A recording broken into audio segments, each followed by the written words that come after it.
Do or die আন্দোলনের মাধ্যমে নীতিমালার বিজ্ঞপ্তি না না পর্যন্ত ঢাকার রাজপথ ছাড়ব না। সাধারণ শিক্ষকদেরকে আমরা এই আন্দোলনে একভূত করেছিলাম। আজও আমরা 53তম দিনে অবস্থান করছি।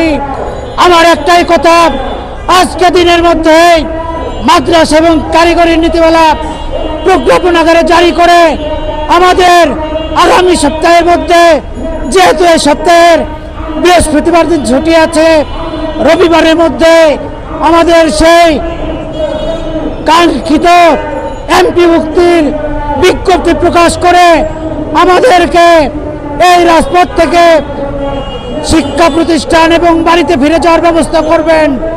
অন্যথায় আমরা পুনরায় শিক্ষকদের রাজপথে এনে আপনাদের বিরুদ্ধে আন্দোলন করে আমাদের দাবি আদায় করতে আমরা বাধ্য হব। সুতরাং আমরা বলতে চাই, আমাদের যে আন্দোলন হয়েছে, যে লং আন্দোলন করেছি, সেটার সমাপ্তি অবশ্যই লিখিত বিজ্ঞপ্তির মাধ্যমে করতে হবে।